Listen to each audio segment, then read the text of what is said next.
Arnaud Tourlet nous rejoint, associé gérant de KMH. Bonjour Arnaud.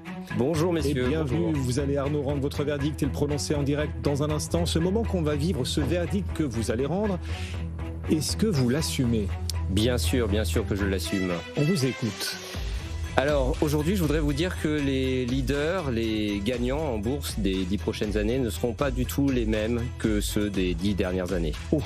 Il va falloir faire le deuil alors. On finit par oublier d'ailleurs qui a dominé les 10 dernières années. Quoique pour vous, les 10 prochaines années seront dominées par d'autres, Antoine. C'est la rotation sectorielle décennale en fait. Ouais, parfois c'est 10 ans, parfois c'est 5 ans, parfois... Mais c'est vrai qu'on a tendance à l'oublier. Mais la bourse, c'est une suite de cycles et de modes. Et parfois, ça peut durer très longtemps. Il faut prendre un peu de recul. Tout à l'heure, vous parliez de faire un pas de côté. Je vais prendre un petit peu de recul, juste prendre 1 ou 2 minutes pour justement revenir là-dessus. Alors, je ne sais pas si vous vous souvenez des années 60-70 aux États-Unis. On parle beaucoup des États-Unis. On parlait des Nifty 50 aux États-Unis. C'était un groupe de 50 entreprises, très grosses entreprises américaines, sûres, en croissance, dividendes en croissance, etc. Tout le monde voulait les acheter et ne jamais les vendre. Et donc, les valorisations étaient montées très, très haut. Performance exceptionnelle. Et puis après, choc pétrolier dans les années 70, hausse des taux, terminé. Longue traversée du désert pour ces Nifty 50. Certaines existent encore, Coca, McDo, etc. D'autres sont mortes.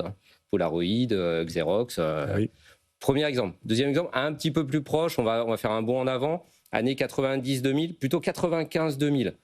La folie TMT, la folie Internet, qui se termine en bulle, qui par définition éclate, c'est le propre d'une bulle. Avec là aussi des entreprises qui étaient valorisées très très cher, et donc la folie de la croissance, et du rêve de croissance, et des entreprises parfois qui ont disparu. Des Yahoo, Alcatel chez nous, BlackBerry. Ensuite, on passe dans les années 2000, début des années 2000, retour de la value. On ne veut plus entendre parler de la croissance. Donc on revient sur la value. On veut de l'économie réelle. On ne veut plus du rêve d'Internet et pas de marge, que des pertes. On veut retrouver de l'économie réelle. Donc c'est ce qu'on appelle les brick and mortar. Donc c'était le BTP, c'était l'assurance, la banque, l'automobile, l'industrie, la vraie. Et ça surperforme fortement entre 2002 et 2007. Puis après, crise des subprimes, Lehman, etc., récession économique. Et qu'est-ce qu'on a vécu depuis 15 ans ? Le règne de la croissance, le retour de la croissance. Le tout tech. Le tout tech, pas tout tech, parce qu'on parle beaucoup de tech, mais c'était le tout croissance. C'était pharma, c'était luxe, c'était biens de consommation au sens large, et bien sûr tech. Tout ce qui était secteur de croissance de long terme, avec là aussi des valorisations qui sont arrivées un petit peu haut peut-être. Et là, moi j'ai l'impression que depuis 1 an, la roue est en train de tourner. Donc c'est pour ça que je voulais parler de ça aujourd'hui, de prendre un peu de recul. Ça fait 1 an qu'on voit que ça change. La roue tourne, et qu'est-ce qu'on voit ? C'est que depuis 1 an, la croissance et la tech, c'est plus compliqué. Et à l'inverse, la value, donc les secteurs, on va dire, pas très chers, industriels, financiers, etc., ça surperforme, mais pas que. Il y a aussi d'autres segments de marché qui se réveillent. Il y a les small et mid cap, les petites et moyennes valeurs, et puis il y a les pays émergents, qui eux aussi ont connu de nombreuses années de sous-performance. Et depuis 1 an, ça change. Alors il y a un élément, un point commun à toutes ces classes d'actifs ou ces zones, c'est la valorisation. Les valorisations étaient attractives il y a 1 an, elles sont encore attractives aujourd'hui. Mais ça ne suffit pas. Vous pouvez être pas cher et vous pouvez le rester pendant très longtemps. Il faut un changement d'histoire, il faut un narratif différent. Il faut ce qu'on appelle en bourse des catalyseurs. Et là, on a 2 catalyseurs depuis 1 an. Le premier, c'est Trump. Ça, c'est facile. Trump, les droits de douane, le chaos géopolitique, ça a des conséquences. Ça veut dire qu'on se replie sur soi. Ça veut dire qu'il faut qu'on apprenne à se défendre soi-même. Donc, on augmente les budgets de défense. On fait des partenariats avec les pays avec lesquels on s'entend bien. Nous, on fait des partenariats avec le Canada, avec l'Inde. Là, très récemment, gros deal commercial entre l'Union européenne et l'Inde. Les émergences, pareil. Les émergents, ils veulent plus dépendre des États-Unis. Méfiance. Donc, ils se rapprochent les uns avec les autres. Premier catalyseur. Donc, plus d'activité peut-être et une méfiance vis-à-vis des États-Unis. C'est l'América et puis on va acheter plus chez nous. Deuxième catalyseur, l'IA. L'IA, évidemment. Parce que là, aujourd'hui, on commence à se poser des vraies questions. Quand on parle de centaines de milliards de CAPEX dans les data centers, dans les puissances de calcul, dans les réseaux, on se demande qui vont être les grands gagnants de ça. Parce que les grands investisseurs, on les connaît. C'est les GAFAM, c'est les 7 magnifiques. Mais est-ce que c'est eux qui vont vraiment gagner ? Est-ce qu'ils vont avoir la rentabilité espérée sur ces investissements colossaux ? Donc là, il y a une question et le marché est en train de douter un peu de ça. On rappelle le montant de leurs investissements, pour ceux qui n'étaient pas là vendredi, 660 milliards de dollars annoncés par juste 4 GAFAM. 600, sur une année. Sur une année. Juste pour cette année, ils annoncent 660 milliards de dollars d'investissement dans les infrastructures d'IA. 660 milliards de dollars, on en parlait avec Antoine vendredi, ça représente 90 tunnels sous la Manche, 50 EPR aussi, c'est le prix de 50 réacteurs EPR. Un Tencent, un Samsung. Et pour donner un autre chiffre assez parlant, que ce soit Amazon ou Google, mais on va rester sur Google Alphabet. Alphabet, je ne sais plus, c'est 180 milliards cette année. 180 milliards de CAPEX, c'est 40% du chiffre d'affaires attendu cette année.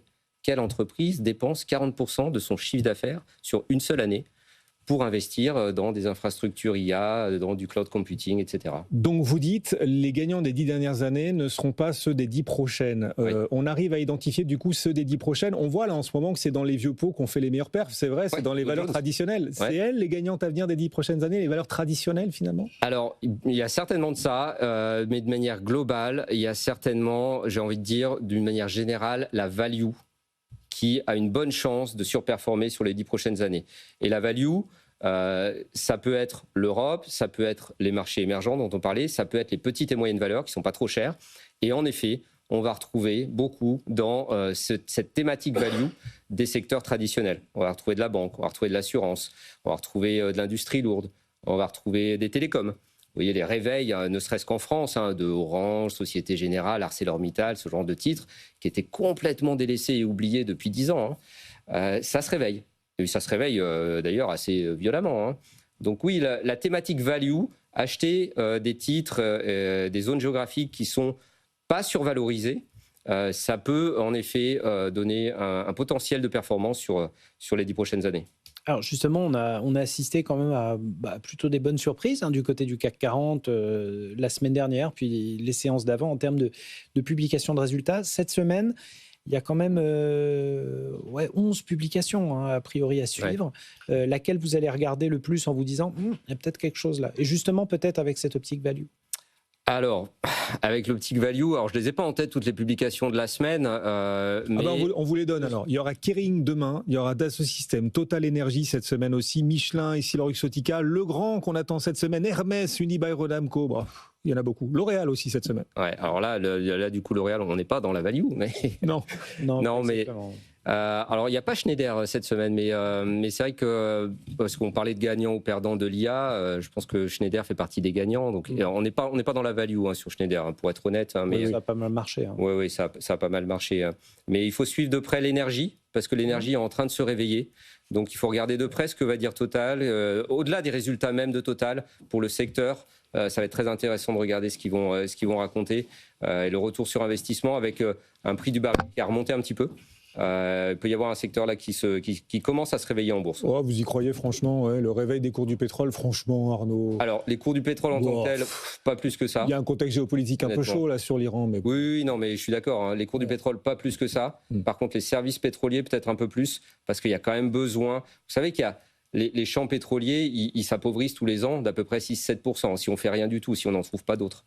Donc il faut investir, il faut trouver d'autres ressources, même si malheureusement ce n'est pas forcément le mieux pour la planète et le climat. Oui, on suivra Capgemini aussi cette semaine, qui vient de vivre une semaine très compliquée. Ça continue, encore 2% de baisse aujourd'hui Capgemini. On est dans cet univers des acteurs qui peut-être un jour seront complètement remplacés par l'IA. C'est un doute qui reste dans le marché aujourd'hui. Capgemini donc reste lanterne rouge, avec en plus une controverse ESG, vous le savez, aux États-Unis. On y reviendra. Capgemini publiera vendredi ses résultats.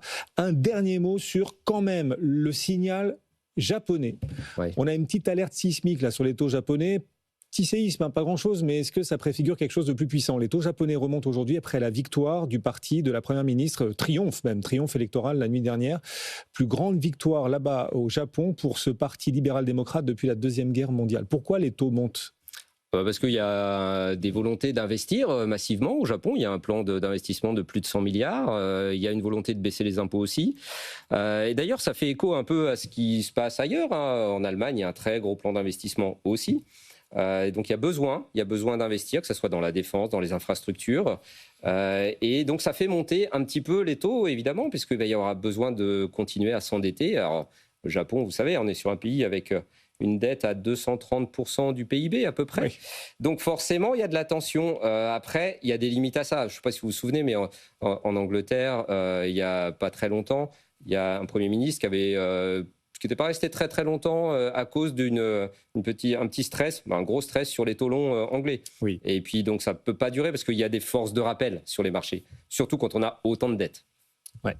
Pour l'instant, le marché achète, c'est-à-dire qu'on a les taux japonais qui se tendent, mais un Nikkei qui monte ce matin de plus de 3%. Le marché action se dit, on va avoir de la croissance, certes au prix d'une dette et d'un déficit aggravé, mais c'est jouable. Voilà le pari du marché action. Ouais, et puis le 10 ans japonais, il est à 2 et quelques, 2,3%, donc il faut aussi relativiser à ça. Mais oui, vous avez raison, le marché joue l'activité et la croissance de ce plan d'investissement. Ouais. Arnaud Tourlet est associé gérant pour KMH. Merci beaucoup Arnaud d'être passé nous voir sur le plateau de BFM Bourse.